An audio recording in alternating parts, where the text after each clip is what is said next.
The doctors say it's come back, more aggressive this time. Please pray for me and for the strength to face this. For 8 years, a mother and former principal named Amanda Riley documented her slow, heartbreaking death from cancer on her blog. She shaved her head, she wore hospital gowns, and she inspired thousands of dollars in donations from her trusting community. The terrifying truth: Amanda Riley wasn't dying from Hodgkin's lymphoma. She was thriving on the sympathy, attention, and cash she stole from people who believed every single word. This is the story of Scamanda. It wasn't a crime of violence, but a crime of corrosive psychological betrayal. The deepest cut wasn't the theft of money, it was the theft of humanity, compassion, and trust. The setting isn't a dark alley or an abandoned house. It's the warm, comforting glow of a computer screen in San Jose, California. The year is 2012. We meet Amanda Riley, a woman in her late 20s to early 30s. On the surface, she is everything the community holds dear: a devout Christian, a loving mother of two, and a professional woman, once a school principal. But in 2012, Amanda's life took a tragic turn, or so she claimed. She began blogging about her terrifying diagnosis. Her writing was powerful. It was vulnerable. It was filled with the fear of a young mother facing her own mortality. She documented every step: the chemotherapy sessions, the agonizing decisions, the relapses, and the brief moments of hope. Her blog posts were shared across her tight-knit community, her church, and eventually the wider internet. Amanda played the role of the inspirational, suffering saint perfectly. She posted photos of herself, thin and frail, with a shaved head, wearing hospital wristbands, and hooked up to IV lines. This wasn't just a journal, it was a stage. Her community rallied around her with breathtaking, selfless generosity. Friends organized meal trains. Church members offered free childcare for her to young children. Others, moved by her seemingly inevitable decline, launched online fundraising campaigns. They couldn't cure her cancer, but they could certainly ease her financial burden. This wasn't a one-time fraud. This was an 8-year performance. A slow burn deception that relied on the very best of human nature. Every day, Amanda woke up, healthy, and decided to continue playing the role of the dying cancer patient. She took the food, the prayers, the child care, the emotional support, and the tens of thousands of dollars, all while living a completely normal life. The crime here isn't the kind we usually cover. It's a psychological slow-motion car crash that makes you wonder, how could someone look their friends in the eye and sustain a lie of this magnitude for nearly a decade? The true victims of this case were not institutions, but hundreds of individual hearts.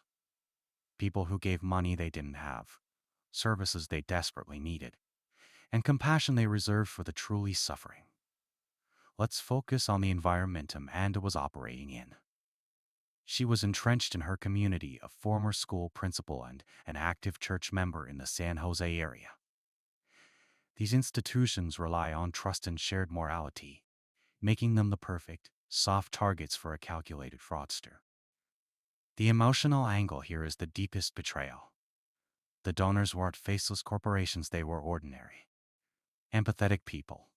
The over 300 individuals who contributed money were neighbors, fellow parishioners, and online followers who believed they were helping a mother survive. They gave money for treatments, for bills, and for living expenses. In total, the fraud netted Amanda over $100,000, along with gifts, trips, and free services. Imagine being a single mother, struggling to pay your own rent, and still donating $50 to a friend you believe is dying.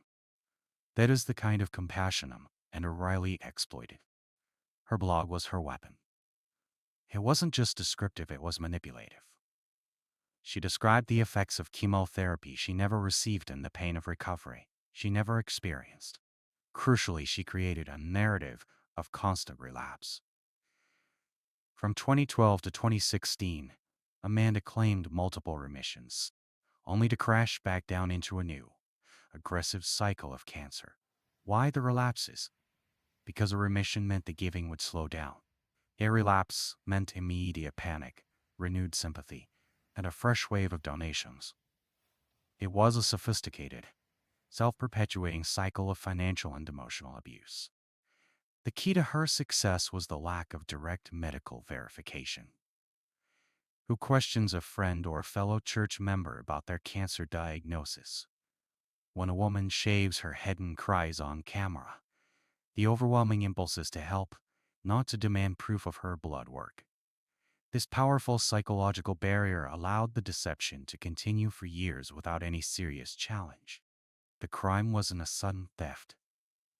It was a terrifying, systematic construction of an alternate reality, one that included forged doctors' notes and fake hospital stays.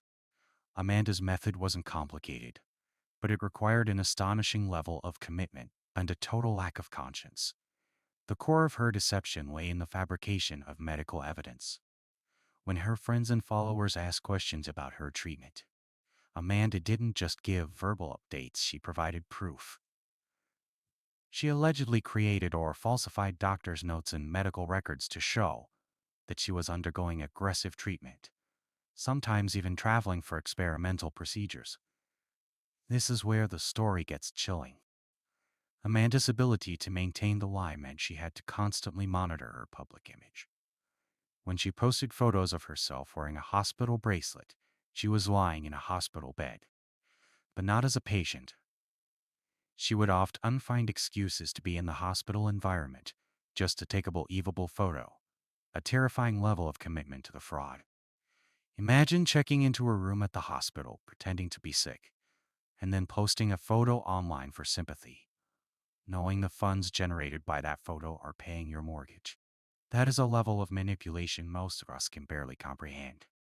The VOID in this story isn't the time of the crime, it's the mental space she occupied for 8 years. She had to constantly track her lies, ensuring that her public blog posts matched what she told her close friends, her church, and her family. In a truly sick twist, she had to continually escalate the illness to maintain the narrative of desperation. She was, in effect, performing her own slow, public death, using human compassion as her ATM. The investigation didn't start with a police report, it started with a whisper, a small, persistent voice of doubt from within her community. For years, the lie worked perfectly. Who would question a dying mother? The system of compassion protected her. But in a long-running deception, there are always cracks in the facade. The beginning of the end wasn't a detective showing up at her, or it was inconsistencies noticed by people who knew her well. Maybe she looked a little too healthy after a supposed round of debilitating chemo. Maybe her doctor's name sounded a little too vague. Or perhaps the stories of her treatment facilities didn't quite line up. In the late 2010 seconds, these doubts began to coalesce. People who had donated, or who had committed massive amounts of time to fundraising for her, started asking harder questions. This included some donors who bravely went public with their suspicions, only to be attacked by Amanda's loyal followers for harassing a dying woman. The false leads in this case were about suspects, they were about medical documentation. Amanda had created a mountain of fake evidence. When federal investigators finally began probing her records in 2019-2020, they quickly encountered this confusing labyrinth of falsified doctors, notes, and non-existent hospital stays. The federal investigation was triggered because the fraud crossed state lines, online fundraising via sites like PayPal and GoFundMe, and involved wire fraud.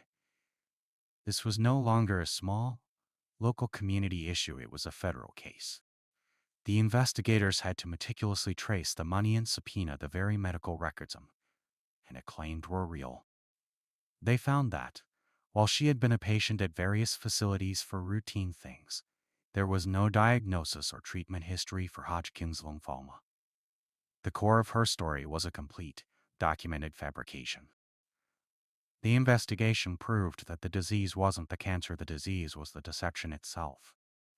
We have to ask, what kind of person fakes cancer for 8 years? This isn't just about money, it's about a severe, pathological need for attention and external validation. The psychological profile of Amanda Riley is perhaps the most fascinating and terrifying element of this story. This wasn't simple theft, this was likely Munchausen syndrome by proxy directed at the public, or simply a severe form of pathological lying and con artistry. Amanda, a former school principal, clearly enjoyed the status and attention that came with her suffering. She was the hero of her own tragedy, the brave mother inspiring everyone around her. The financial gain was the fuel, but the emotional gratification was the engine. Let's look at her behavior. First, the public martyrdom. She willingly shaved her head, not because of chemo, but for the performance. She would post photos looking weak and fragile. The continuous cycle of relapse suggests a need to keep the spotlight and the sympathy, a high-stakes addiction to validation. Second, exploiting faith. She used the language of faith and motherhood to shield herself. Her church community was an integral source of support, making the betrayal feel deeply sacred and personal. Third, the use of children. The lie implicitly involved her young children, who grew up believing their mother was constantly battling for her life. This adds an almost unbearable layer of emotional abuse to the crime. When questioned by federal agents, Amanda's initial denial was firm. She couldn't easily drop a persona she had maintained for 8 years. The truth about people like Amanda is that the lie becomes safer than the reality. If she stopped lying, she wasn't just healthy, she was exposed as a manipulative fraud who took money from struggling families. That reality was far more terrifying to her than the fiction of dying of cancer. She showed little remorse in the early stages, clinging to the fabricated victimhood that defined her public life. If you think stories about psychological deception like this one deserve to be remembered, you can support the channel by liking this video so it reaches more people. The forensic climax in this case wasn't blood spatter or DNA. It was financial records and digital data, the cold, hard truth of a fraudulent paper trail that money never lies. The BREAK in the Scamanda case was entirely digital and financial. Once the FBI and federal prosecutors got involved, they focused on 2 things. First, the money trail. Where did the over $100,000 go? Second, the medical trail. Did the claimed doctors and hospitals confirm the diagnosis? The money trail was clear. The donations funneled directly into him and O'Reilly's personal bank accounts. It wasn't used for exotic treatments, it was used for her family's daily expenses, allowing them to maintain a comfortable lifestyle she couldn't otherwise afford. The medical trail was the real clincher. Subpoenas were sent to every facility and doctor she named on her blog. Every single one came back clean. No record of Hodgkin's lymphoma. No record of specialized chemotherapy. The forensic climax occurred when the federal investigators presented Amanda with the irrefutable evidence. The financial records showing the donations and the medical records showing the complete absence of cancer. Faced with the mountain of documented fraud, Amanda Riley had no choice but to admit the truth. In July 2020, she was officially charged with wire fraud. This felony charge reflected the use of the internet and banking wires to facilitate her scheme, which made it a major federal crime. Her 8-year performance finally ended, not with a tragic death, but with a humiliating criminal charge. The applause died down, and the cold reality of justice set in. The fallout of the Scamanda case wasn't just about a conviction, it was about the community picking up the pieces of their broken trust. In December 2022, after a period of intense media scrutiny, Amanda Riley formally pleaded guilty to 1 count of wire fraud. By admitting guilt, she avoided a more drawn-out and public trial, but she couldn't escape the consequences of her deception. In May 2023, she was sentenced in federal court. The judge sentenced her to 5 years in federal prison, This was a significant sentence for a fraud case, reflecting the calculated cruelty of her crime, which exploited society's most basic human instinct, compassion for the sick. The judge also ordered her to pay full restitution to the over 300 victims she defrauded. The true aftermath lies with the victims. For the church members, the friends, and the former followers, the pain was immense. They didn't just lose money, they lost their innocence and their ability to trust. It makes you think twice about helping anyone. You feel foolish, but mostly, you feel robbed of your faith in people. The case gained massive renewed attention in 23 and 24, after it became the subject of the highly popular Scamanda podcast and subsequent docu-series. This media coverage served as both a cautionary tale and a form of public reckoning for Amanda, ensuring her psychological crime was thoroughly exposed. Today, Amanda Riley is serving her time in federal prison, and her name has become synonymous with exploiting the vulnerability of cancer patients. The main mystery of the Scamanda case is not how she did it, but why she chose to do it for so long, and what her conviction means for the future of online trust. The story of Amanda Riley is a modern true crime parable. It highlights the vulnerability of compassion in the age of social media. When someone posts a photo and tells a story, the immediate inclination is to believe them, especially when the narrative is one of suffering. The psychological angle is the greatest unanswered question. Was Amanda Riley a manipulative narcissist looking for money and attention? Or was she suffering from a deeper psychological disorder where the fantasy became a pathological necessity? But the deeper human motivation remains a murky void. What does this case teach us? It teaches us that, as the world becomes more digital, the risk of emotional identity fraud increases exponentially. Amanda Riley was convicted because she crossed the line into financial fraud, but the years of emotional deception she inflicted on her community caused trauma that the court could never truly quantify. Her story serves as a difficult reminder that sometimes the greatest monsters aren't those who wield a weapon, but those who weaponize vulnerability, kindness, and faith. Let me know in the comments what you think the punishment for this type of psychological fraud should be. And if you've ever had doubts about a person's online story. If this case resonated with you, please like the video so we can continue to explore these deep psychological crimes.